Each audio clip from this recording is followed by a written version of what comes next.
Voice of Kannadathi YouTube ಚಾನಲ್ಗೆ ಎಲ್ರಿಗೂ ಸ್ವಾಗತ. ನನ್ನ ಗಂಡ ಬಿಟ್ಟ ಮೇಲೆ ನಾನು ಲವ್ ಮಾಡಿ 2ನೇ ಮದುವೆ ಆದೆ. ನನ್ನ ಗಂಡ ನನ್ನನ್ನು ಪ್ರೀತಿಯಿಂದ ನೋಡ್ಕೊಳ್ತಾ ಇದ್ರು. ನಾನು ಪ್ರೆಗ್ನೆಂಟ್ ಆಗಲಿ ಅಂತ ಅವ್ರ ಮನೆಯವರೆಲ್ಲ ಒತ್ತಾಯ ಮಾಡ್ತಾಯಿದ್ರು.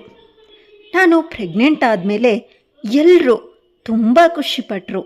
ಆದರೆ ನನ್ನ ಗಂಡ ಮಾತ್ರ ನನ್ನ ಜೊತೆ ಮಾತಾಡೋದನ್ನು, ನನ್ನ ಜೊತೆ ಸೇರೋದನ್ನು ನಿಲ್ಲಿಸ್ಬಿಟ್ರು. ಆದರೆ ಅವ್ರ ಅತ್ತಿಗೆ ಜೊತೆ ದಿನಾ ರಾತ್ರಿ ಗುಟ್ಟಾಗೇನೋ ಮಾಡ್ತಾಯಿದ್ರು. ನಾನು ಮತ್ತು ನನ್ನ ಗಂಡ ಸಂತೋಷವಾಗಿ ಇರೋದನ್ನು ನೋಡಿದ್ರೆ ಅವರ ಅತ್ತಿಗೆಗೆ ಸಹಿಸಲು ಆಗ್ತಾ ಇರಲಿಲ್ಲ. ನನ್ನ ಹೆಸರು ಮಧು ಅಂತ. ನನ್ನ ಅಪ್ಪ ಅಮ್ಮ ತೀರ್ ಹೋಗಿ ಸುಮಾರು ವರ್ಷಗಳೇ ಆಯಿತು. ಈಗ ನಾನು ಸದ್ಯಕ್ಕೆ ನನ್ನ ಚಿಕ್ಕಮ್ಮನ ಜೊತೆ ಇದ್ದೀನಿ. ಆ ಮನೆ ನನ್ನ ಹೆಸರಲ್ಲೇ ಇದ್ರೂ ಅದು ನನ್ನ ಮನೆ ಅಲ್ಲ. ಆ ಮನೆಯಲ್ಲಿ ನನ್ನ ಕಂಡ್ರೆ ಯಾರಿಗೂ ಆಗಲ್ಲ. ಯಾಕಂದರೆ ಅವ್ರು ನೋಡಿ ಮದುವೆ ಮಾಡಿದ ಹುಡುಗನ ಜೊತೆ ಬಾಳೋದಿಕ್ಕಾಗದೆ, ಅವನ ಹಿಂಸೆನ ತಾಳೋದಿಕ್ಕಾಗದೆ ಅವನನ್ನು ಬಿಟ್ಟು ಮತ್ತೆ ತವ್ರ ಮನೆ ಸೇರಿದ್ದೀನಿ ಅಂತ ಮನೆ ಮರ್ಯಾದೆ ತೆಗೆದೆ ಅಂತ ನನ್ನ ಚಿಕ್ಕಪ್ಪ ಯಾವಾಗಲೂ ನನಗೆ ಬೈತಾನೆ ಇರ್ತಾರೆ. ಆದರೆ ನನಗೆ ಒಬ್ಬಳು ಪುಟ್ಟ ತಂಗಿ ಇದ್ದಾಳೆ. ಹೆಸರು ಮಾಯಾ ಅಂತ. ಅವಳಿಗೆ ನಾನಂದರೆ ತುಂಬ ಇಷ್ಟ. ನನ್ನ ಚಿಕ್ಕಪ್ಪನ ಮಗಳು. ನನ್ನ ಕಷ್ಟ ಸುಖ ನೋವು ನಲಿವು ಎಲ್ಲದರಲ್ಲೂ ಭಾಗಿಯಾಗೋಳು ಅವಳೊಬ್ಬಳೆ.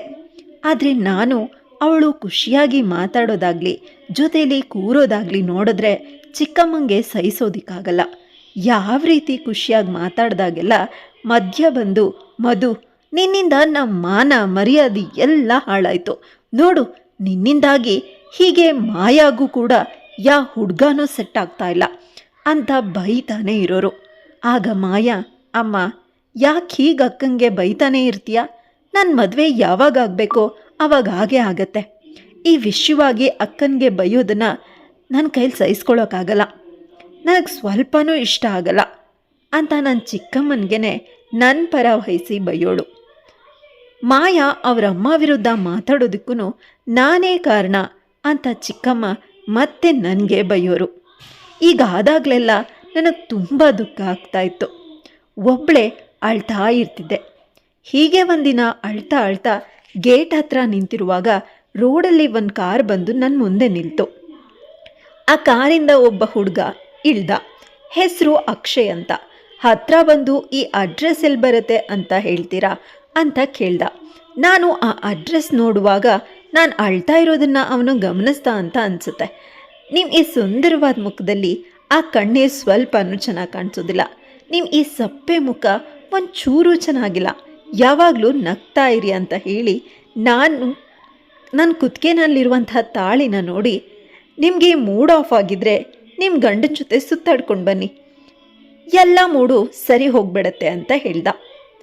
ಅವನು ನನ್ನ ಪರ್ಸ್ನಲ್ ವಿಷಯ ಮಾತಾಡಿದ್ದು ನಂಗೆ ಸ್ವಲ್ಪನೂ ಇಷ್ಟ ಆಗಿಲ್ಲ. ಹಾಗಾಗಿ ಕೋಪ ಮಾಡಿಕೊಂಡು, ನನಗೆ ಯಾವ ಗಂಡನೂ ಇಲ್ಲ, ಸುಮ್ಮನೆ ಬಾಯಿ ಮುಚ್ಕೊಂಡು ಇಲ್ಲಿಂದ ಹೊರಡು ಅಂತ ಬೈದೆ. ಆದರೂ ಅವನು ಹೋಗ್ದೇನೆ, ಹಾಗಿದ್ರೆ ನೀವು ಸಿಂಗಲ್ಲಾ? ಹಾಗಿದ್ರೆ ನನ್ನ ಜೊತೆ ಕಾಫಿಗೆ ಬರ್ಬೋದು ಅಲ್ವಾ, ನಿಮ್ಮ ಮೂಡಿಯೆಲ್ಲ ಸರಿ ಹೋಗುತ್ತೆ ಅಂತ ಹೇಳ್ದ. ಆಗ ನನಗೆ ಇನ್ನೂ ಸಿಕ್ಕಾಪಟ್ಟೆ ಕೋಪ ಬಂತು. ಬಾಯಿ ಮುಚ್ಕೊಂಡು ಇಲ್ಲಿಂದ ಹೋದರೆ ಸರಿ ಅಂತ ಬೈತಾ ಇರಬೇಕಾದ್ರೆ ಅಷ್ಟರಲ್ಲಿಗೆ ಮಾಯಾ ಬಂದ್ಲು. Hi handsome.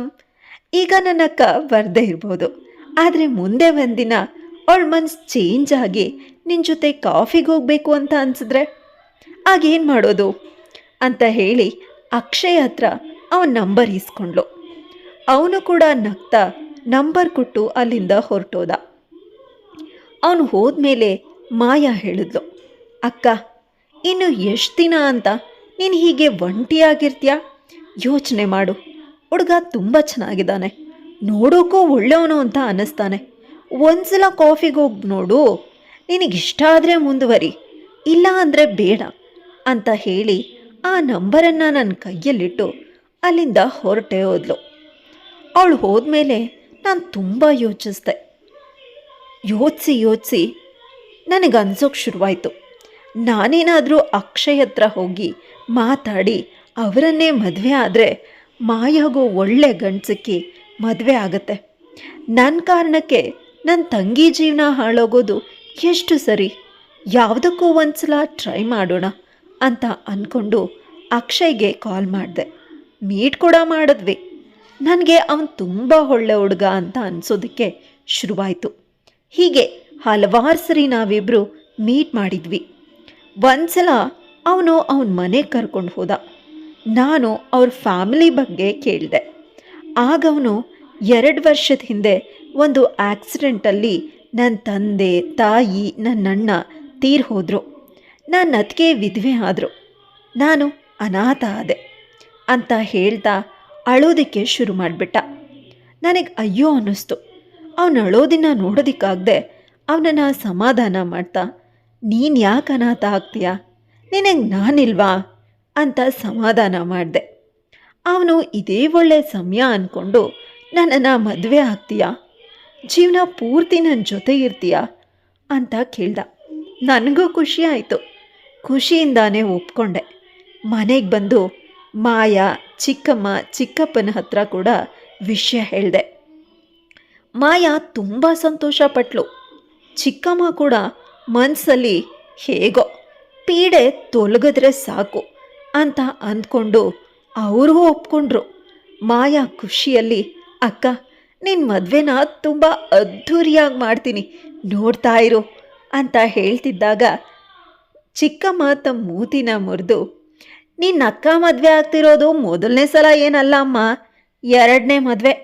ಅವಳ ಮದುವೆಗೆಲ್ಲ ದುಡ್ಡನ್ನ ಖರ್ಚು ಮಾಡಿಬಿಟ್ರೆ ನಿನ್ನ ಮದುವೆಗೆ ಏನು ಮಾಡ್ತೀಯಾ ಅಂತ ಮಾಯಾಳಿಗೆ ಬೈದರು. ಆಗ ನಾನು, ಚಿಕ್ಕಮ್ಮ ನೀವೇನೂ ಹೆದರ್ಕೋಬೇಡಿ, ನಮಗೆ ಅದ್ಧೂರಿಯಾಗಿ ಮದುವೆ ಆಗೋದಕ್ಕೆ ಇಷ್ಟ ಇಲ್ಲ. ನಾನು ಮತ್ತು ಅಕ್ಷಯ್ ಇಬ್ಬರು ಒಂದು ದೇವಸ್ಥಾನದಲ್ಲಿ ಮದುವೆ ಆಗಬೇಕು ಅಂತ ನಿರ್ಧಾರ ಮಾಡಿದ್ದೀವಿ ಅಂತ ಹೇಳಿದ ತಕ್ಷಣ ಆ ವಿಷಯನ ಕೇಳಿ ಚಿಕ್ಕಮ್ಮ ಕೂಡ ಖುಷಿಪಟ್ಟರು. ನಮ್ಮ ಮನೆಯವರೆಲ್ಲರೂ ಸೇರಿ ಅಕ್ಷಯ್ ಮನೆಗೆ ಮದುವೆ ವಿಷಯ ಮಾತಾಡೋದಕ್ಕೆ ಹೋದಾಗ ಅಕ್ಷಯ್ ಒಬ್ಬ ಹೆಂಗಸನ್ನು ತೋರಿಸಿ, ಇವರು ನನ್ನ ಅತ್ತಿಗೆ ಪೂಜಾ ಅಂತ ಪರಿಚಯ ಮಾಡಿಸ್ದ. ಹಾಗೆ ನನ್ನ ಚಿಕ್ಕಮ್ಮ ಈ ಮದುವೆಗೆ ನಮ್ಮ ಅಭ್ಯಂತರ ಏನೂ ಇಲ್ಲ ಅಂತ ಹೇಳಿದಾಗ ಅಕ್ಷಯ್ ಅತ್ತಿಗೆ ಕೂಡ ನಮ್ಮ ಅಭ್ಯಂತರ ಕೂಡ ಏನೂ ಇಲ್ಲ, ಆದರೆ ಮದುವೆಗೆ ಮುಂಚೆ ಹುಡುಗಿಯ ಮೆಡಿಕಲ್ ಚೆಕಪ್ ಮಾಡಿಸ್ಬೇಕು ಅಂತ ಹೇಳಿದ್ರು. ಆಗ ನಮಗೆಲ್ರಿಗೂ ಶಾಕ್ ಆಯಿತು. ಚಿಕ್ಕಮ್ಮ, ಯಾಕೆ ನೀವೇನು ಮಾತಾಡ್ತಿದ್ದೀರಾ, ನಿಮ್ಗೆ ಅರ್ಥ ಆಗ್ತಿದೆಯಾ ಅಂತ ರೇಗಾಡಿದ್ರು. ಆಗ ಅವರತ್ತಿಗೆ, ನಮ್ಮ ವಂಶದಲ್ಲಿ ಇನ್ನು ಉಳಿದಿರೋದು ಅಕ್ಷಯ್ ಒಬ್ಬನೇ. ನಿಮ್ಮ ಹುಡುಗಿಗೆ ಮಗು ಆಗುತ್ತೋ ಇಲ್ವೋ ನಮ್ಗೆ ಹೇಗೆ ಗೊತ್ತಾಗಬೇಕು? ಮದುವೆ ಆದಮೇಲೆ ಮಗು ಆಗೋದಿಲ್ಲ, ಏನೇನೋ ಪ್ರಾಬ್ಲಮ್ ಇದೆ ಅಂತ ಬಂದರೆ ತುಂಬ ಕಷ್ಟ ಆಗೋಗ್ಬಿಡತ್ತೆ. ಹಾಗಾಗಿ ಮದುವೆಗೆ ಮುಂಚೆನೇ ಎಲ್ಲ ಅನುಮಾನಗಳನ್ನು ಹೋಗಲಾಡಿಸ್ಕೊಂಡು ಮದುವೆ ಮಾಡ್ಕೊಳ್ಳೋಣ ಅಂತ ಹೇಳಿದ್ರು. ಚಿಕ್ಕಮ್ಮ ನನ್ನನ್ನು ಎಷ್ಟೇ ಬೈದರು, ನಾನವ್ರಿಗೆ ಮಗಳೇ ಅಲ್ವಾ, ಇಷ್ಟು ವರ್ಷ ಅವರೇ ಅಲ್ವಾ ನನ್ನನ್ನು ಸಾಕಿದ್ದು. ಈ ವಿಷಯದಲ್ಲಿ ಚಿಕ್ಕಮ್ಮ ಒಪ್ಕೊಳ್ಳೋದಕ್ಕೆ ತಯಾರಿರಲಿಲ್ಲ. ಏನು ಬೇಡ, ನಮ್ಮ ಹುಡುಗಿಯನ್ನು ಯಾವ ರೀತಿ ಟೆಸ್ಟ್ಗೂ ನಾವು ಮಾಡಿಸೋದಿಲ್ಲ, ಈ ಮದುವೆನೇ ಬೇಡ ಅಂತ ಹೇಳೋದಕ್ಕೆ ಶುರು ಮಾಡಿದ್ರು. ಆದ್ದರಿಂದ ನನಗೆ ಅಕ್ಷಯ್ ತುಂಬ ಒಳ್ಳೆ ಹುಡುಗ ಅನಿಸೋದಕ್ಕೆ ಶುರುವಾಯಿತು. ಅದು ಅಲ್ಲದೆ ಮಾಯಾಳ ಮದುವೆ ಕಣ್ಣು ಮುಂದೆ ಬಂತು. ಹಾಗಾಗಿ ಎಲ್ಲ ವಿಷಯಗಳಿಗೂ ನನ್ನ ಒಪ್ಪಿಗೆ ಇದೆ ಅಂತ ಹೇಳಿದೆ. ನನ್ನ ಚಿಕ್ಕಪ್ಪ, ಚಿಕ್ಕಮ್ಮ ಹಾಗೂ ಮಾಯಾಳನ್ನು ನಾನೇ ಒಪ್ಪಿಸ್ದೆ. ಕೊನೆಗೆ ಎಲ್ಲ ಮೆಡಿಕಲ್ ಟೆಸ್ಟ್ಗಳನ್ನು ಮಾಡಿಸಿದ್ರು. ಅದಾದಮೇಲೆ ನನಗೆ ಯಾವುದೇ ಪ್ರಾಬ್ಲಮ್ ಇಲ್ಲ ಅಂತ ಗೊತ್ತಾದ ಮೇಲೆ ಒಂದು ದೇವಸ್ಥಾನದಲ್ಲಿ ಮದುವೆನೂ ಆಯಿತು. ಅವತ್ತು ನನ್ನ ಮೊದಲ ರಾತ್ರಿ. ಆ ರೂಮ್ ಎಷ್ಟೋ ಹೂಗಳಿಂದ ಅಲಂಕಾರವಾಗಿತ್ತು. ಆ ರೂಮ್ನಲ್ಲಿ ನಾನು ಮತ್ತು ಅಕ್ಷಯ್ ಇಬ್ಬರೇ. ಚಿನ್ನ, ಈ ಸಮಯಕ್ಕೋಸ್ಕರ ನಾನು ಎಷ್ಟು ದಿನದಿಂದ ಕಾಯ್ತಾ ಇದ್ದೆ ಗೊತ್ತಾ ಅಂತ ಹೇಳಿ ಅಕ್ಷಯ್ ನನ್ನನ್ನು ಗಟ್ಟಿಯಾಗಿ ತಪ್ಕೊಂಡ. ಆದರೆ ಅಷ್ಟರಲ್ಲಿ ನಮ್ಮ ರೂಮಿನ ಡೋರ್ ಓಪನ್ ಆಯಿತು. ನಾವು ಶಾಕ್ ಆಗಿ ನೋಡಿದ್ರೆ ಅಲ್ಲಿ ಪೂಜಾ ನಿಂತಿದ್ಲು. ನಾನು ಈ ಟೈಮಲ್ಲಿ ನೀವೇನು ಮಾಡ್ತಾ ಇದ್ದೀರಾ ಇಲ್ಲಿ ಅಂತ ಕೇಳಿದ್ದಕ್ಕೆ ನೀವು ಹಾಲು ತಗೊಂಡು ಹೋಗೋದನ್ನೇ ಮರ್ತು ಹೋಗ್ಬಿಟ್ಟಿದ್ದೀರಾ, ಅದಕ್ಕೆ ಕೊಡೋಣ ಅಂತ ಬಂದೆ, ಸಾರಿ ನಿಮ್ಮನ್ನು ಡಿಸ್ಟರ್ಬ್ ಮಾಡಿದ್ದಕ್ಕೆ ಅಂತ ಹೇಳಿ ಹಾಲನ್ನು ಅಲ್ಲಿಟ್ಟು ಹೊರಟೇ ಹೋದ್ಲು. ನನಗವಳು ಈ ಬಿಹೇವಿಯರ್ ಒಂಥರ ಅನ್ನಿಸ್ತಾ ಇತ್ತು. ಆದರೆ ನಾನು ಯೋಚನೆ ಮಾಡೋದಕ್ಕೂ ಬಿಡದೆ ಅಕ್ಷಯ್ ಅವತ್ತು ರಾತ್ರಿ ಪೂರ್ತಿ ನನ್ನನ್ನು ಆವರಿಸ್ಕೊಂಡ್ಬಿಟ್ಟಿದ್ದ. ಮೊದಲ ರಾತ್ರಿ ದಿನ ಏನು ಮಾಡ್ತಾರೆ ಅನ್ನೋದನ್ನು ನಿಮಗೆ ಹೇಳೋ ಅವಶ್ಯಕತೆ ಇಲ್ಲ ಅಂದ್ಕೊಂಡಿದ್ದೀನಿ. ಸೊ ನಿಮಗೆಲ್ಲರಿಗೂ ಗೊತ್ತಿರುತ್ತೆ ಅಲ್ವಾ. ಸೊ ಬೆಳಗ್ಗೆ ಎದ್ದು ಟೈಮ್ ನೋಡಿದ್ರೆ ಆಗಲೇ 9 ಗಂಟೆ ಆಗೋಗ್ಬಿಟ್ಟಿದೆ. ಬೇಗ ಎದ್ದು ಇನ್ನೇನು ಹೊರಡಬೇಕು ಅಷ್ಟರಲ್ಲಿ ಅಕ್ಷಯ್ ನನ್ನ ಕೈ ಹಿಡಿದು ಮತ್ತೆ ಬೆಡ್ ಮೇಲೆ ಹೇಳ್ಕೊಂಡ. ಆಗ ನಾನು, ಅಕ್ಷಯ್ ಆಗಲೇ ಟೈಮ್ ತುಂಬ ಆಗೋಗ್ಬಿಟ್ಟಿದೆ, ಪ್ಲೀಸ್ ಬಿಡು, ನಂಗೆ ತುಂಬ ಕೆಲಸ ಇದೆ, ಮೊದಲ ದಿನಾನೇ ಇಷ್ಟು ಲೇಟ್ ಆಗಿದ್ರೆ ಪೂಜಾ ನನ್ನ ಬಗ್ಗೆ ಏನು ಅಂದ್ಕೊಳ್ಳಲ್ಲ ಅಂತ ಹೇಳಿದಾಗ, Akshay you don't worry darling, Pooja ಏನೂ ಅಂದ್ಕೊಳ್ಳಲ್ಲ, ನೀನು ಈ ಮನೆಯಲ್ಲಿ ಏನೂ ಕೆಲಸ ಮಾಡೋ ಹಾಗಿಲ್ಲ, ಅದರ ಅವಶ್ಯಕತೆಯೂ ಇಲ್ಲ, ನೀನು ರಾಣಿ ಥರ ಈ ಮನೆಯಲ್ಲಿರು, ಎಲ್ಲನೂ ಪೂಜಾ ನೋಡ್ಕೊಳ್ತಾಳೆ ಅಂತ ಹೇಳ್ದ. ಆದರೆ ನಾನು ಅವನ ಮಾತು ಕೇಳ್ದೇ ಸ್ನಾನ ಮಾಡಿಕೊಂಡು ರೆಡಿಯಾಗಿ ಹಾಲಿಗೆ ಬಂದಾಗ ಎಲ್ಲ ಕೆಲಸ ಆಗಲೇ ಪೂಜಾ ಮಾಡಿ ಮುಗಿಸಿ ಆಗಿತ್ತು.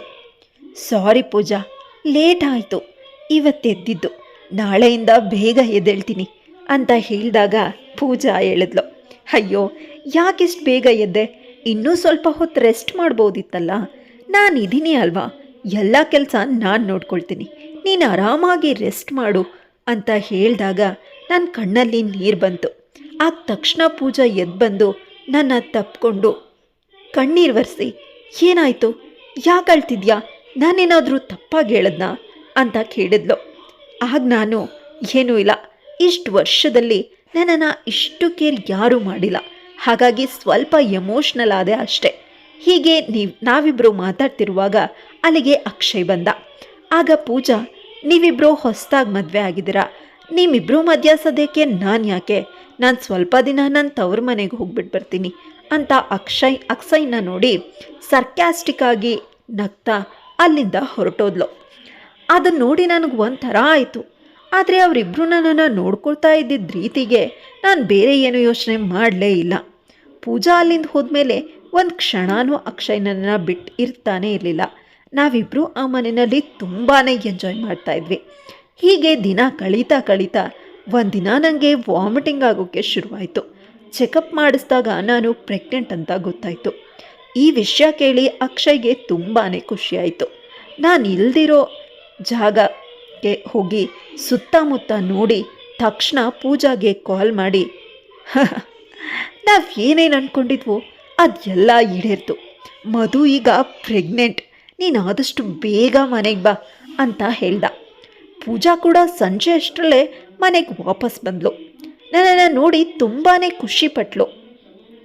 ಮಧು, ನಂಗೆ ಎಷ್ಟು ಖುಷಿ ಆಗ್ತಿದೆ ಗೊತ್ತಾ, ಇನ್ಮೇಲೆ ನೀನು ಏನೂ ಕೆಲಸ ಮಾಡೋ ಹಾಗಿಲ್ಲ, ನಿನಗೇನು ಬೇಕು ಕೂತಲ್ಲೇ ಆರ್ಡರ್ ಮಾಡು ಸಾಕು, ನಾನು ನಿನ್ನ ಮುಂದೆ ಅದನ್ನು ತಂದಿಡ್ತೀನಿ ಅಂತ ಹೇಳಿದ್ಲು. ಇದಾದಮೇಲೆ ನನ್ನನ್ನು ಪೂಜಾ ತುಂಬ ಚೆನ್ನಾಗಿ ನೋಡ್ಕೊಳ್ಳೋದಕ್ಕೆ ಶುರು ಮಾಡಿದ್ಲು. ಎಲ್ಲೇ ಹೋದರೂ ನನ್ನ ಜೊತೆನೇ ಇರೋದು, ನನ್ನನ್ನು ತುಂಬಾ ಕೇರ್ ಮಾಡೋದು. ಮೊದಲು ನನಗೆ ತುಂಬಾ ಇಷ್ಟ ಆಗ್ತಾಯಿತ್ತು ಅವಳು ಕೇರ್ ಮಾಡ್ತಾ ಇರೋದು. ಆದರೆ ಬರ್ತಾ ಹಿಂಸೆ ಅನ್ಸೋದಕ್ಕೆ ಶುರುವಾಯಿತು. ಯಾಕಂದರೆ ಅಕ್ಷಯ್ ಮತ್ತು ನಾನು ಒಬ್ರಿಗೊಬ್ರು ಪ್ರೈವೇಟಾಗಿ ಮಾತಾಡೋಕ್ಕಾಗಲಿ ಇರೋದಕ್ಕಾಗಲಿ ಟೈಮ್ ಸಿಗ್ತಾನೇ ಇರಲಿಲ್ಲ. ಯಾವಾಗಲೂ ನಮ್ಮಿಬ್ಬರ ಮಧ್ಯೆ ಪೂಜಾ ಇರೋಳು.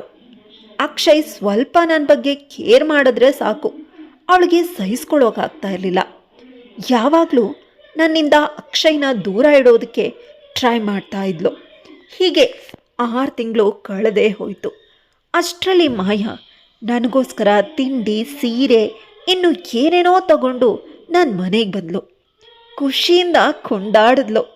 ಅವಳು ಚಿಕ್ಕಮ್ಮ ಆಗ್ತಿರೋ ಖುಷಿಗೆ ಅವಳ ಕಾಲು ನೆಲದ ಮೇಲೆ ನಿಲ್ತಾನೆ ಇರಲಿಲ್ಲ, ಅಷ್ಟು ಖುಷಿಯಾಗಿದ್ಲು.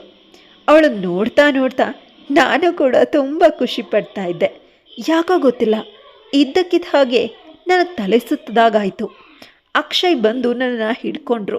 ಸರಿ, ಈಗ ನಡಿ, ನೀನು ಆರಾಮಾಗಿ ರೂಮಲ್ಲಿ ಮಲ್ಕೋ, ನಾನು ನಿನ್ನನ್ನು ಬಿಟ್ಟು ಬರ್ತೀನಿ ಅಂತ ಅವ್ರು ಹೇಳ್ತಾ ಇದ್ದಾಗೆ ಪೂಜಾ ಮಧ್ಯೆ ಬಂದು ನನ್ನನ್ನು ಹಿಡ್ಕೊಂಡ ಅಕ್ಷಯ್ ಕೈನ ಕಿತ್ತು ಹಾಕಿ, ನಿನಗೆ ಯಾಕೆ ತೊಂದರೆ ಅಕ್ಷಯ್, ಮಧುನ ನಾನು ನೋಡ್ಕೊಳ್ತೀನಿ, ನೀನು ನಿನ್ನ ಕೆಲಸ ನೋಡ್ಕೊ ಅಂತ ಹೇಳಿದ್ಲು. ಇಬ್ಬರು ಈ ರೀತಿ ಆಡೋದನ್ನು ನೋಡಿ ಮಾಯಾ, ನಾನು ನಕ್ಕನ್ನು ನಾನೇ ಕರ್ಕೊಂಡು ಹೋಗ್ತೀನಿ, ನಾನು ಅವಳ ಜೊತೆ ಮಾತಾಡಬೇಕು ಅಂತ ಹೇಳಿ ನನ್ನನ್ನು ಅವಳೇ ರೂಮಿಗೆ ಕರ್ಕೊಂಡು ಬಂದ್ಲು. ನಾವು ಆ ಕಡೆ ಹೋಗ್ತಿದ್ದಂಗೆ ಅಕ್ಷಯ್ ಕೈನ ಪೂಜಾ ಹಿಡ್ಕೊಂಡು ತಂದು ತನ್ನ ರೂಮಿಗೆ ಹೇಳ್ಕೊಂಡು ಹೋಗಿ, ಅಕ್ಷಯ್ ನೀನೇನು ಮಾಡ್ತಿದ್ಯಾ, ನೀನು ಹೇಳಿದೆ ಅಂತ ಅವಳನ್ನು ನಿನಗೆ ಮದುವೆ ಮಾಡಿಸ್ದೆ, ನನಗೆ ಮಗು ಆಗಲ್ಲ ಅನ್ನೋ ಒಂದೇ ಒಂದು ಕಾರಣಕ್ಕೆ ಅವಳನ್ನು ನಿನ್ನ ಜೊತೆ ಇರೋದಕ್ಕೆ ಬಿಟ್ಟಿದ್ದು. ಈಗ ನಿನಗೆ ಮಗು ಆಗ್ತಿದೆ, ಇನ್ಮೇಲೆ ನೀನು ನನ್ನ ಜೊತೆ ಇರಬೇಕು, ನೀನು ನನ್ನವನು, ನನಗೆ ಮಾತ್ರನೇ ಸ್ವಂತ ಅಂತ ಕೋಪದಲ್ಲಿ ಅಳ್ತಾ ಅವನನ್ನು ಹಿಡ್ಕೊಂಡು ಹೇಳ್ತಾ ಇದ್ದರೆ, ಅಕ್ಷಯ್ ಚಿನ್ನ, ನನಗೆ ನೀನೇ ಎಲ್ಲ ಕಣೆ, ನಮ್ಮ ವಂಶನ ಮುಂದುವರಿಸೋದಕ್ಕೆ ನಾವೀಗ ಒಂದು ಮಗು ಬೇಕಿತ್ತು ಅಷ್ಟೆ, ಅದು ಮಧು ಕೊಡ್ತಾ ಇದ್ದಾಳೆ, ಹಾಗಾಗಿ ನಾನು ಅವಳನ್ನು ಸ್ವಲ್ಪ ಕೇರ್ ಮಾಡಿದೆ ಅಷ್ಟೆ, ನನಗೆ ನೀನೇ ಎಲ್ಲ, ನೀನೇನೇನೋ ವರಿ ಮಾಡ್ಕೋಬೇಡ ಅಂತ ಹೇಳಿ ಅಲ್ಲಿಂದ ಹೊರಟೋದ. ಇದ್ಯಾವುದು ನನಗೆ ಗೊತ್ತೇ ಆಗಲಿಲ್ಲ. ರೂಮಲ್ಲಿ ಮಾಯಾ ನನಗೆ ಕ್ಲಾಸ್ ತಗೊಂಡಿದ್ಲು. ಆ ಪೂಜಾ ನಿನ್ನ ಮತ್ತು ಭಾವನ ಮಧ್ಯೆ ಬರೋದು ನಂಗೆ ಸ್ವಲ್ಪನೂ ಇಷ್ಟ ಇಲ್ಲ ಮಧು, ಅವಳು ಯಾಕೆ ಆ ರೀತಿ ಆಡ್ತಾಳೆ ಅಂತ ಕೋಪದಲ್ಲಿ ಕೇಳ್ತಾ ಇದ್ಲು. ಆಗ ನಾನು, ಅಯ್ಯೋ ಮಾಯಾ, ಅವ್ರು ನನ್ನನ್ನು ಜಸ್ಟ್ ಕೇರ್ ಮಾಡ್ತಾಯಿದ್ರು ಅಷ್ಟೆ, ನೀನು ಯಾಕಿಷ್ಟು ಕೋಪ ಮಾಡ್ಕೊಳ್ತಿದ್ಯಾ, ಅವ್ರು ತುಂಬ ಒಳ್ಳೆಯವರು ಕಣೆ ಅಂತ ಹೇಳಿ ಸಮಾಧಾನ ಮಾಡಿದೆ. ಮಾರನೇ ದಿನ ಮಾಯಾ ಅಲ್ಲಿಂದ ಹೊರಟೋದ್ಲು. ಹೀಗೆ ದಿನ ಕಳೀತಾ ಕಳೀತಾ ಇನ್ನೂ 2 ತಿಂಗಳು ಮುಗ್ದೇ ಹೋಯಿತು. ನನಗಾಗ 8 ತಿಂಗಳು. ಒಂದಿನ ಬೆಳಗ್ಗೆ ಅಕ್ಷಯ್ ಹತ್ರ ಹೋಗಿ, ನನಗೆ ನಿನ್ನ ಜೊತೆ ಟೈಮ್ ಕಳಿಬೇಕು ಅಕ್ಷಯ್, ಏನಾದರೂ ತಿನ್ನಬೇಕು ಅಂತ ಅನ್ನಿಸ್ತಾ ಇದೆ, ಇಬ್ಬರು ಹೊರಗಡೆ ಹೋಗಿ ಬರೋಣವಾ ಅಂತ ಕೇಳಿದೆ. ಅದಕ್ಕೆ ಅಕ್ಷಯ್ ಕೋಪ ಮಾಡಿಕೊಂಡು, ಮಧು ನಂಗೆ ತುಂಬ ಕೆಲಸ ಇದೆ, ಪ್ಲೀಸ್ ನಿಂಗೆ ಏನು ಬೇಕಿದ್ರೂ ಪೂಜಾನ ಕೇಳು ಅಂತ ಹೇಳಿ ಅಲ್ಲಿಂದ ಹೊರಟೆ ಹೋದರು. ನಂಗೆ ತುಂಬಾ ನೋವಾಯಿತು. ಸರಿ ಬಿಡು ಅಂತ ಸುಮ್ಮನೆ ಆದೆ. ರಾತ್ರಿ ಮಲಗೋ ಟೈಮಲ್ಲಿ ಅಕ್ಷಯ್ನ ತಪ್ಕೊಳ್ಳೋಕೆ ಅಂತ ಹೋದೆ. ಅಕ್ಷಯ್ ಆಗಲೂ ಕೂಡ, ಪ್ಲೀಸ್ ಮಧು, ನಾನು ತುಂಬ ಸುಸ್ತಾಗಿದ್ದೀನಿ, ನಾನು ಮಲ್ಕೋಬೇಕು, ಬಿಟ್ಬಿಡು ಅಂತ ಹೇಳ್ದ. ನನಗೀಗಂತೂ ತಡ್ಕೊಳ್ಳೋಕೆ ಆಗಿಲ್ಲ, ಅಳುನೇ ಶುರುವಾಗೋಯ್ತು. ಆಗ ಅಕ್ಷಯ್ ತಕ್ಷಣ ನನ್ನ ಕಡೆ ತಿರುಗಿ, ಯಾಕೆ ಅಳ್ತಾ ಇದೆಯಾ, ನೀನತ್ರ ಮಗುಗೆ ತೊಂದರೆ ಆಗತ್ತೆ ಅಂದರು. ಆ ಮಾತು ನನಗಿನ್ನೂ ನೋವು ಕೊಡ್ತು. ನಾನು ಅಳ್ತಾ ಇದ್ರೆ ನಿಮ್ಮ ಅರ್ಥ ಏನು, ನಾನೇನಾದರೂ ಪರವಾಗಿಲ್ಲ, ನಿಮ್ಮ ಮಗುಗೇನೂ ಆಗಬಾರ್ದು ಅಷ್ಟೇ ಅಲ್ವಾ, ನಾನು ಪ್ರೆಗ್ನೆಂಟ್ ಅಂತ ಗೊತ್ತಾಗೋವರೆಗೂ ನೀವು ನನ್ನನ್ನು ಚೆನ್ನಾಗೇ ನೋಡಿಕೊಂಡ್ರಿ, ಎಲ್ಲ ಸರಿಯೇ ಇತ್ತು. ಆದರೆ ನಾನು ಪ್ರೆಗ್ನೆಂಟ್ ಅಂತ ಗೊತ್ತಾದ ಮೇಲೆ ನೀವು ನನ್ನ ಜೊತೆ ಮಾತಾಡ್ತಿಲ್ಲ, ಜೊತೆಗೆ ಕೂತ್ಕೋತಾ ಇಲ್ಲ, ಜೊತೇಲಿ ಮಲ್ಕೋತಾನೂ ಇಲ್ಲ, ನಾವಿಬ್ಬರು ಒಬ್ರಿಗೊಬ್ರು ಕಣ್ಣಲ್ಲಿ ಕಣ್ಣಿಟ್ಟು ಮುಖದ ಮುಖ ಇಟ್ಟು ನೋಡದೆ ಸುಮಾರು ತಿಂಗಳುಗಳೇ ಆಗೋಯ್ತು ಅಂತ ಹೇಳ್ತಾ ಇರುವಾಗ ಅಕ್ಷಯ್ ನನ್ನ ಕೈ ಹಿಡ್ಕೊಂಡು, ಹಾಗೇನೂ ಇಲ್ಲ ಚಿನ್ನ, ನೀನು ಪ್ರೆಗ್ನೆಂಟ್ ಅಲ್ವಾ, ನಿನಗೆ ಡಿಸ್ಟರ್ಬ್ ಮಾಡಬಾರ್ದು ಅಂತ ದೂರ ಇದ್ದಿದ್ದು ಅಷ್ಟೆ, ಇದರಿಂದ ನಿಂಗೆ ಇಷ್ಟು ನೋವಾಗಿದೆ ಅಂದರೆ ಸಾರಿ ಅಂತ ಹೇಳಿ ನನ್ನನ್ನು ಗಟ್ಟಿಯಾಗಿ ತಪ್ಕೊಂಡು ಮಲ್ಕೊಂಡ್ರು. ಆದರೆ ಇದನ್ನೆಲ್ಲ ನೋಡ್ತಾ ಇದ್ದಿದ್ದ ಪೂಜಾ ತುಂಬ ಜಲಸ್ ಪಟ್ಕೊಂಡು ಕೋಪ ಮಾಡಿಕೊಂಡು ತನ್ನ ರೂಮ್ಗೋಗಿ ಬರೋ ವಸ್ತುಗಳನ್ನೆಲ್ಲ ಬಿಸಾಡಿ ಹುಚ್ಚಿ ಥರ ಆಡೋದಕ್ಕೆ ಶುರು ಮಾಡಿದ್ಲು. ಅಳ್ತಾ ಹಾಗೆ ಮಲ್ಕೊಂಡ್ಬಿಟ್ಲು. ಬೆಳಗ್ಗೆ ಎದ್ದು ಅಕ್ಷಯ್ ಪೂಜಾ ರೂಮಿಗೆ ಬಂದು ನೋಡಿದ್ರೆ ಆ ರೂಮ್ ಅವಸ್ಥೆ ನೋಡಿ ಒಂದ್ಸಲ ಶಾಕ್ ಆದ. ಪೂಜಾನ ಎದ್ದೆಲ್ಸಿ, ಏನಿದು ಪೂಜಾ, ಯಾಕೆ ಹೀಗೆ ಮಾಡಿದ್ಯಾ, ನಿನ್ನ ಮುಖ ಯಾಕೆ ಹೀಗಾಗಿದೆ ಅಂತ ಕೇಳ್ದ. ಆಗ ಪೂಜಾ ಅಳ್ತಾ, ನಾನು ನಿನ್ನ ಕಳ್ಕೊಂಡು ಬಿಡ್ತಾ ಇದ್ದೀನಿ ಅಕ್ಷಯ್, ನನಗೆ ನೀನು ಬೇಕು, ಈಗ ಮದುಗೆ ಹೇಗಿದ್ರು 8 ತಿಂಗಳು, ಅವಳನ್ನು ಅವಳು ತವ್ರ ಮನೆಗೆ ಕಳಿಸ್ಬಿಡು ಅಂತ ಹೇಳಿದ್ಲು. ಅಕ್ಷಯ್ ಕೂಡ ನಮ್ಮ ಚಿಕ್ಕಮ್ಮಂಗೆ ಕಾಲ್ ಮಾಡಿ ನನ್ನ ಕರ್ಕೊಂಡು ಹೋಗಿ ಅಂತ ಹೇಳ್ದ. ನನ್ನ ಕರ್ಕೊಂಡು ಹೋಗೋಕ್ಕೆ ಮಾಯಾ ಕೂಡ ಬಂದಳು. ಮಾಯಾ ಜೊತೆ ನಾನು ಖುಷಿಯಿಂದಾನೇ ಹೊರಟೆ. ಯಾಕಂದರೆ ಇವರಿಬ್ಬರು ವಿಷಯ ನನಗೆ ಗೊತ್ತಿರಲಿಲ್ವಲ್ಲ. ಯಾವುದೇ ಹುಡುಗಿಗೆ ತನ್ನ ಡೆಲಿವರಿ ತವ್ರ ಮನೆಯಲ್ಲಾಗೋದು ಖುಷಿನೇ ಅಲ್ವಾ, ಹಾಗಾಗಿ. ಆದರೆ ನನಗೊಂದು ಆಶ್ಚರ್ಯ ಏನು ಅಂದರೆ, ನಾನು ಹೋಗುವಾಗ ಅಕ್ಷಯ್ ಆಗಲಿ ಪೂಜಾಗಾಗಲಿ ಸ್ವಲ್ಪನೂ ಬೇಜಾರೇ ಇರಲಿಲ್ಲ. ತುಂಬ ಖುಷಿನಲ್ಲಿ ನನ್ನನ್ನು ಕಳಿಸ್ಕೊಟ್ರು. ನಾನು ಈ ಕಡೆ ಹೋಗ್ತಿದ್ದಂಗೆ ಇವರಿಬ್ಬರು ಈ ಕಡೆ ತಮ್ಮ ರೊಮ್ಯಾನ್ಸ್ನ ಶುರು ಮಾಡ್ಕೊಂಡ್ಬಿಟ್ಟಿದ್ರು. ನನಗೆ ಯಾಕೋ ಅವ್ರ ಖುಷಿನ ನೋಡಿ ಒಂಥರ ಅನ್ನಿಸ್ತು. ಹಾಗಾಗಿ ಅರ್ಧ ದಾರಿಲೇ ಮಾಯಾನ ವಾಪಸ್ ಕಳಿಸಿ ನಾನು ಮತ್ತೆ ಮನೆಗೆ ಬಂದೆ. ಮನೆಗೆ ಬಂದು ನೋಡಿದ್ರೆ ಅವರಿಬ್ಬರೂ ನೋಡಿ ಒಂದು ಕ್ಷಣ ಶಾಕ್ ಆಯಿತು. ಆ ಶಾಕಲ್ಲಿ ಡೆಲಿವರಿ ಪೇಯ್ನ್ ಕೂಡ ಸ್ಟಾರ್ಟ್ ಆಗಿಬಿಡ್ತು. ನಾನು ಕಿರ್ಚಿದ್ದನ್ನು ನೋಡಿ ಅಕ್ಷಯ್ ಪೂಜಾ ಓಡ್ ಬಂದರು. ನನ್ನನ್ನು ಸೀದಾ ಹಾಸ್ಪಿಟಲ್ಗೆ ಸೇರಿಸಿದ್ರು. ನನಗೆ ಡೆಲಿವರಿ ಕೂಡ ಆಯಿತು. ಆದರೆ ನನಗೆ ಪ್ರೆಗ್ನೆ ಬಂದಾಗ ನನ್ನ ಮಗು ನನ್ನ ಜೊತೆ ಇರಲಿಲ್ಲ. ನಾನು ಎದ್ದಾಗ ಬರೀ ಮಾಯಾ ಮಾತ್ರ ನನ್ನ ಮುಂದೆ ಕೂತಿದ್ಲು. ನಾನು ಮಾಯಾಗೆ ನನ್ನ ಮಗು ಎಲ್ಲಿ ಅಂತ ಕೇಳಿದೆ. ಆಗ ಮಾಯಾ, ನೀನು ಭಾವ ಏನೋ ಜಗಳ ಮಾಡ್ಕೊಂಡ್ರಂತೆ, ಆ ಜಗಳದಲ್ಲಿ ನೀನು ನಂಗೆ ಮಗು ಬೇಡ, ನಾನು ಈ ಮಗುನ ಅನಾಥಾಶ್ರಮಕ್ಕೆ ಕೊಟ್ಬಿಡ್ತೀನಿ ಅಂತ ಏನೇನೋ ಹೇಳ್ದಂತೆ. ಅದಕ್ಕೋಸ್ಕರ ಅಕ್ಷಯ್ ಮಗುನ ಅವರೇ ತಗೊಂಡು ಹೋದರು ಅಂತ ಹೇಳಿದ್ಲು. ನಂಗೆ ತುಂಬಾ ಶಾಕ್ ಆಯಿತು. ಅಳ್ತಾ ನಡೆದಿರೋ ಎಲ್ಲ ವಿಷಯನೂ ಮಾಯಾ ಹತ್ರ ಹೇಳ್ಕೊಂಡೆ. ಈಗ ಮಾಯಾ ತುಂಬ ಕೋಪ ಮಾಡಿಕೊಂಡ್ಳು.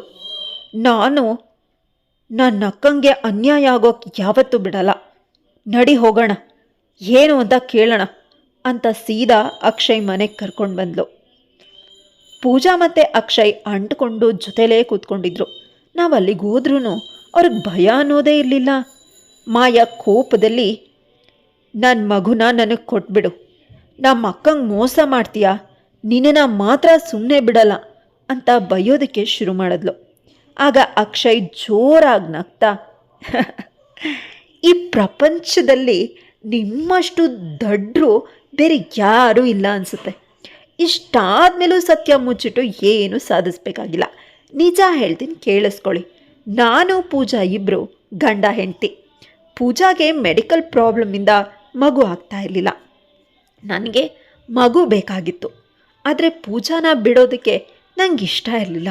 ಮಗುನ ಎತ್ಕೊಡೋದಕ್ಕೆ ನನಗೊಬ್ಬರು ಬಕ್ರ ಬೇಕಾಗಿತ್ತು. ಆಗ ನಿನ್ನ ಅಕ್ಕ ನಮಗೆ ಸಿಕ್ಕಿದ್ದು ಅಷ್ಟೆ. ಈಗಂತೂ ಮಾಯಾಗೆ ಇನ್ನೂ ಕೋಪ ಜಾಸ್ತಿ ಆಯಿತು. ನಾನು ನಿನ್ನನ್ನು ಸುಮ್ಮನೆ ಬಿಡಲ್ಲ, ಪೊಲೀಸ್ ಕಂಪ್ಲೇಂಟ್ ಕೊಡ್ತೀನಿ ಅಂತ ಹೇಳಿದ್ಲು. ಆಗ ಅಕ್ಷಯ್ ಇನ್ನೂ ಜೋರಾಗಿ ನಗಾಡ್ತಾ, ಅದಕ್ಕೆ ನಾನು ನಿಮ್ಮನ್ನು ಬಕ್ರ ಅಂತ ಹೇಳಿದ್ದು. ಪೊಲೀಸ್ ಕಂಪ್ಲೇಂಟ್ ಏನಂತ ಕೊಡ್ತೀರಾ? ನಿಮ್ಮ ಅಕ್ಕನ ಮದುವೆ ಆಗಿರೋದಕ್ಕೆ ನಿಮ್ಮ ಹತ್ರ ಏನು ಸಾಕ್ಷಿ ಇದೆ? ಓಕೆ, ಸಾಕ್ಷಿ ಇದ್ರೂ ಕೇಸ್ ಅಂತ ಓಡಾಡೋದಕ್ಕೆ ನಿಮ್ಮ ಹತ್ರ ದುಡ್ಡಿದೆಯಾ? ಓ ಸರಿ, ನಿಮ್ಮ ಹತ್ರ ದುಡ್ಡು ಇದೆ ಅಂತಲೇ ಅಂದ್ಕೊಳ್ಳೋಣ. ನಿಮ್ಮ ಅಕ್ಕಂಗೋಸ್ಕರ ಖರ್ಚು ಮಾಡೋದಕ್ಕೆ ನಿಮ್ಮ ಅಪ್ಪ ಅಮ್ಮ ರೆಡಿ ಇದ್ದಾರಾ? ಏನು ಮಾಡ್ತೀರಾ ಮಾಡ್ಕೊ ಹೋಗಿ ಅಂತ ಹೇಳಿಬಿಟ್ಟ. ಇಷ್ಟೆಲ್ಲ ಆದಮೇಲೆ ನಂಗೆ ಅಕ್ಷಯ್ ಬೇಕಾಗಿರಲಿಲ್ಲ. ಆದರೆ ನನ್ನ ಮಗು ನಂಗೆ ಬೇಕಾಗಿತ್ತು. ಹಾಗಾಗಿ ಸೀದಾ ಚಿಕ್ಕಮ್ಮ ಚಿಕ್ಕಪ್ಪ ಹತ್ರ ಹೋದೆ.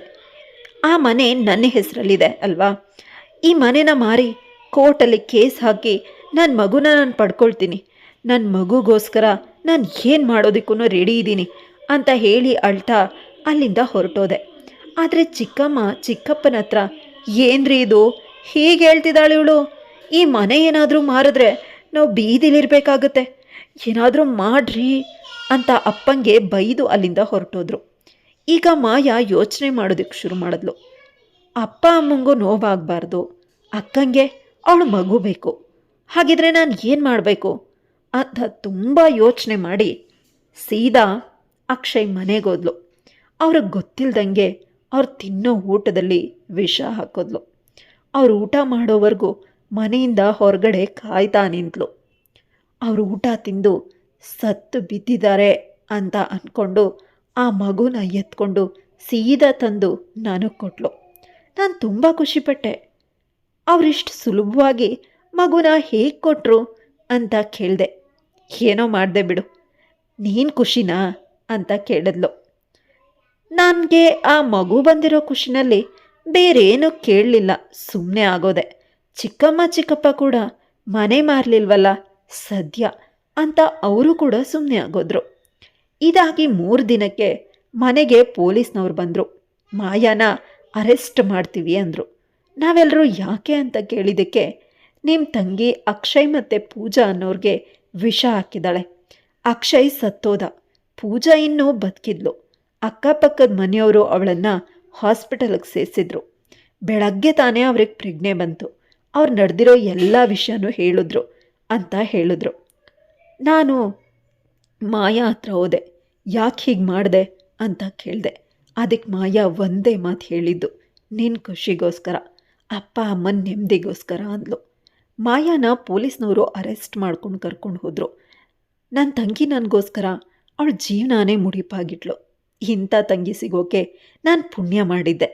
ನನಗೆ ಸ್ವಂತ ತಂಗಿ ಇದ್ದಿದ್ರೂ ನನ್ನ ಜೀವನಕ್ಕೋಸ್ಕರ ಇಷ್ಟು ತ್ಯಾಗ ಮಾಡ್ತಿದ್ಲೋ ಇಲ್ವೋ ನಂಗೆ ಗೊತ್ತಿಲ್ಲ. ಆ ಜಾಗದಲ್ಲಿ ನಾನೇ ಇದ್ದಿದ್ರೂ ಇಷ್ಟು ತ್ಯಾಗ ಮಾಡ್ತಿದ್ನೋ ಇಲ್ವೋ ನನಗೆ ಗೊತ್ತಿಲ್ಲ. ಆದರೆ ಮಾಯಾ ನನಗೋಸ್ಕರ ಎಲ್ಲನೂ ಮಾಡಿದ್ಲು. ಕಥೆ ಎಲ್ಲಿಗೆ ಮುಗೀತು? ಕತೆ ಹೇಗನ್ನಿಸ್ತು ಕಮೆಂಟ್ ಮಾಡಿ, ಲೈಕ್ ಮಾಡಿ, ಶೇರ್ ಮಾಡೋದನ್ನು ಮರಿಬೇಡಿ, ಸಬ್ಸ್ಕ್ರೈಬ್ ಮಾಡ್ಕೊಳ್ಳಿ. ಹೀಗೆ ಇನ್ನೂ ಹೊಸ ಹೊಸ ಕತೆಗಳು ಬರ್ತಾ ಇರುತ್ತೆ. ಮತ್ತೊಮ್ಮೆ ಮೀಟ್ ಮಾಡೋಣ ಮತ್ತೊಂದು ಹೊಸ ಕತೆ ಜೊತೆಗೆ. ಟೇಕ್ ಕೇರ್, ಬಾಯ್.